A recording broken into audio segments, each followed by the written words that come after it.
You know that feeling? You've been watching a setup for weeks, the fundamentals look good, the sector's hot, and you finally pull the trigger. Or you're already in the trade, feeling pretty good about it. Exactly. Yeah. And the market opens, and for like a split second, it gaps up. Maybe it even hits a limit up. Yeah. You're already planning the vacation. I know exactly where this is going. This is the part where it turns into a horror movie. It is. The price just stalls, then it slips, and then it's just tumbling. Not a slow drift. I mean, it's a landslide.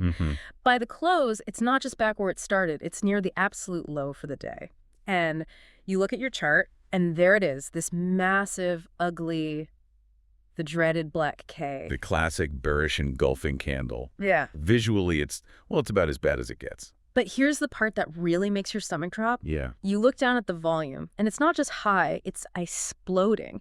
It's the biggest volume bar in 3 months. And of course, your software paints it bright red. Bright, angry red. It's just screaming danger. It looks like a total dump. A shipment, right. Like the smart money just backed up a truck and unloaded everything they own. Right. It feels like the insiders are all fleeing the building, and I'm the last one left holding the bag. My gut, and I think any sane trader's gut, is just hit sell immediately. Stop the bleeding. Just get out.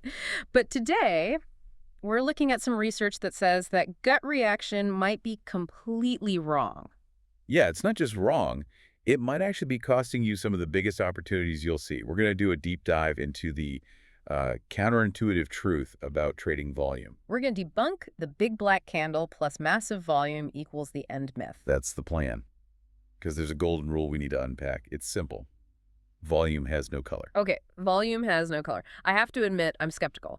Because on my screen, it definitely has a color, and it's usually telling me to run for the hills. And that's the trap. That color is just a user interface choice. It's not reality. We're going to explain why your eyes are deceiving you and how to stop trading like what our research calls a single-celled organism. A single-celled organism. Okay, I feel a little attacked, but I get it. Stimulus response. Exactly. You see a big drop, you hit sell.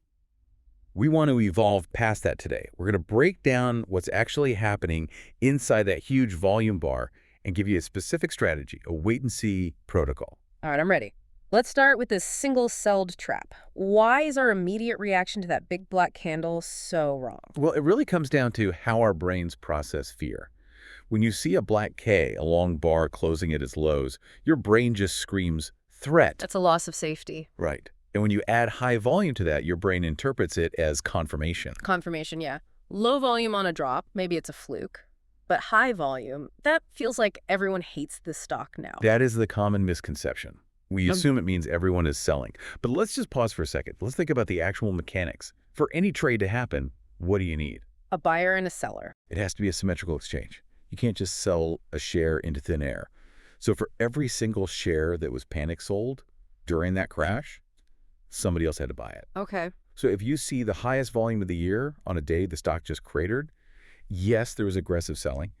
But what else was there? Aggressive buying. Massive aggressive buying. Somebody was standing in front of that freight train and just absorbing all of it. I follow the logic, but who buys a falling knife like that? I mean, if I'm selling because I'm terrified, who is on the other side? Probably not other retail traders, right? They tend to move as a herd. If retail is panicking, they are selling. Right. The only people with enough capital, with enough risk tolerance to absorb that kind of selling pressure are the super large investors. Yeah. The whales. The market makers. So while I'm seeing a dump on my screen, the data is actually showing a transfer. Exactly. The source material calls this changing hands. Think about it. If the stock was truly garbage, if something catastrophic happened and it was really going to zero, the buyers wouldn't be there. The price would gap down and stay there on low volume. That's a great point. Yeah, a limit down with no volume, that's the real nightmare. That means you can't even get out. Correct. That's a prison. But a big drop on huge volume, that's a battlefield. It means there's a massive difference of opinion. The fearful are leaving, and the confident, the ones with deeper pockets, are stepping in. And this is where the volume has no color rule comes in, right? Why is that so important to understand? Because the software is conditioning us. If the price closes down, the platform paints the volume bar the same color as the bearish candle, usually red. It visually links the activity with negativity. It reinforces the bias. Big red bar equals big selling. But volume is just neutral. Volume is energy. It's fuel. It doesn't tell you the future direction. It just tells you the current intensity. So when you strip away the color, all it's saying is, hey, something important is happening here. Big money is in the game. It's a pay attention sign. It's not a stop sign. It signals that the main players are active. Now, we don't know their intention yet. Right. Are they dumping shares on unsuspecting buyers before an even bigger crash? Or are they accumulating shares from all the panicked sellers before a big rally? The volume bar alone doesn't tell you who won. It just tells you the game is on.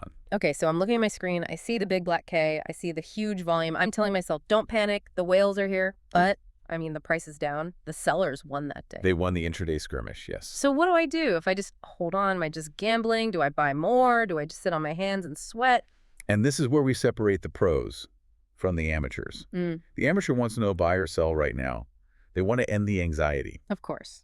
But the answer from our research is you do nothing. Not yet. Do nothing. That is the hardest thing in the world to do when you're watching your money disappear. I know. But you have to wait because the data isn't complete. You need to let the dust settle to see who actually won that exchange. The source lays out a specific SOP for this, a wait-and-see strategy. Okay, walk me through it. How long do we wait? The standard window is 3 to 5 days, sometimes longer for, slower stocks. But 3 to 5 days is usually the sweet spot. And what am I looking for in those 3 to 5 days? A big bounce. Not necessarily. You're focused on one specific price, the low of that massive volume day. The absolute bottom tick it hit during the panic. Yes. That price level is now your line in the sand.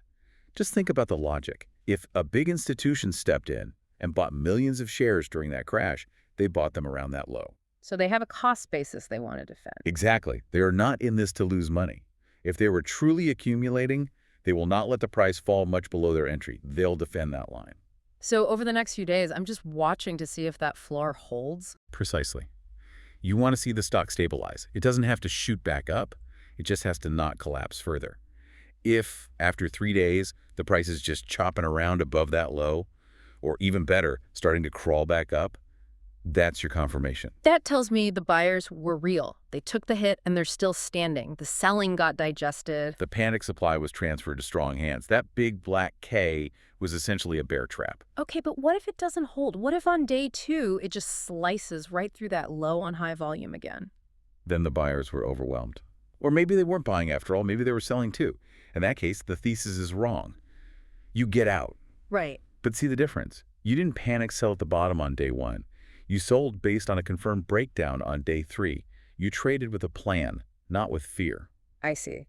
It turns it from an emotional reaction into a calculated risk. But let me just push back a little. If I wait 3 days and the stock keeps dropping, I've lost more money. Why is that safer than just cutting my losses right away? That's a valid point. Cut your losses fast is good advice, generally. But we're talking about a very specific setup here. Massive volume on a drop. The probability of a shakeout, of a fakeout, is much higher in this scenario. Because the big institutions are involved. Yes. If you sell instantly into that volume spike, you are statistically selling into the biggest liquidity event of the month. You are selling at the exact moment the smart money wants to buy.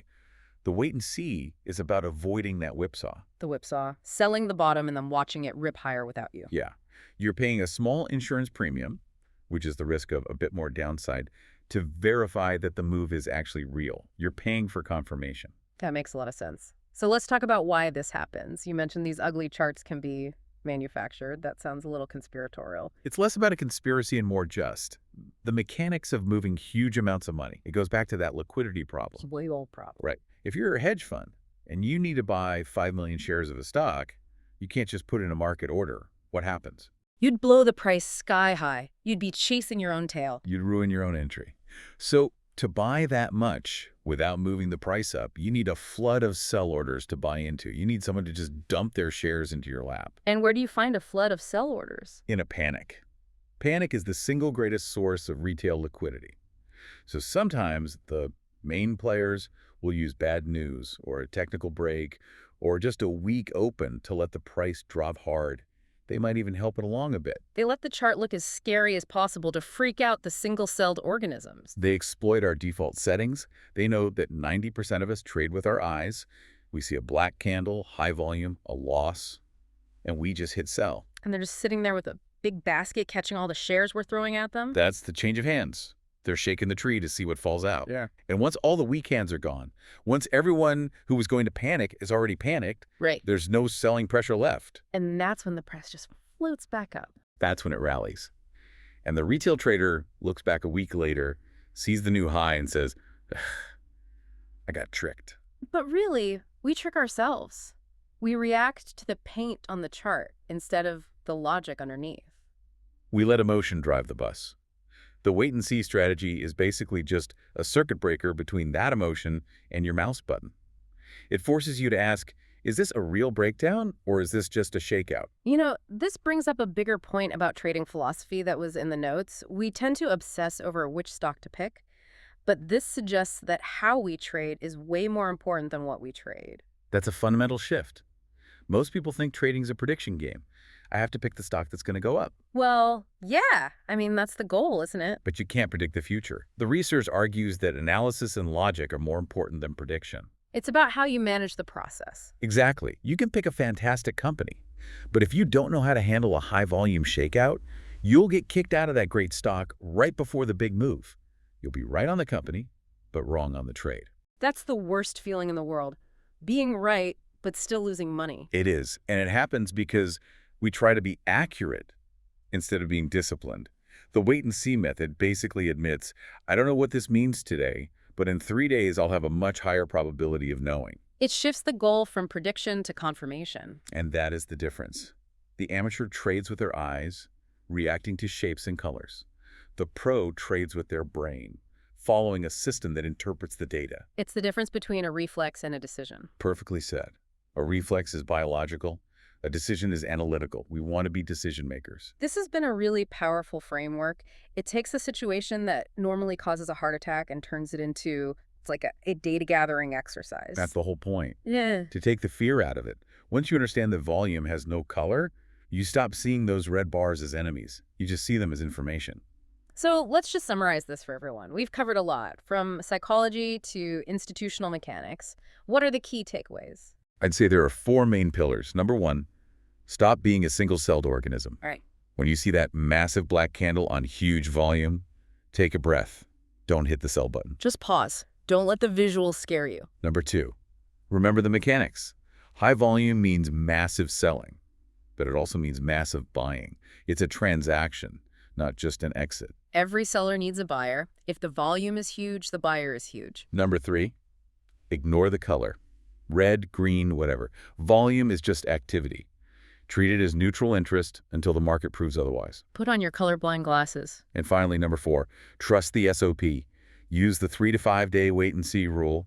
Mark the low of that big volume day. If the stock holds that line, the shakeout is probably over. If it breaks, then you exit. It's disciplined, logical, and it takes the guesswork out of the scariest moments. And it stops you from being the liquidity for someone else's big score. I love that. Don't be the fuel for someone else's fire. You know, this whole idea of the default settings on our software has really stuck with me. It's a powerful metaphor, isn't it? It really is. We're so used to reacting to these visual cues. Red is bad, green is good. It makes me wonder, where else in our lives are we just operating on default settings that might be wrong? That's a deep thought. In trading, the default reaction to a drop is fear, which leads to a loss. What's our default reaction to, say, a setback in life or to criticism? Right.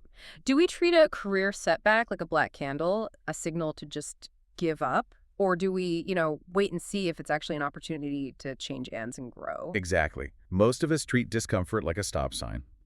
But often, just like in the market, high volume, high stress, high activity is actually a sign of transition, not failure. We just have to wait 3 to 5 days to see if we hold the line.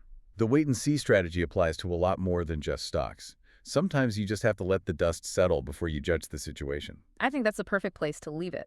To our listeners, this week, maybe look at your charts and your challenges with a little more logic and a little less panic. Don't let the color of the bar make your move for you. And stop being a single-celled organism. Words to live by. Thanks for listening to this deep dive. See you next time.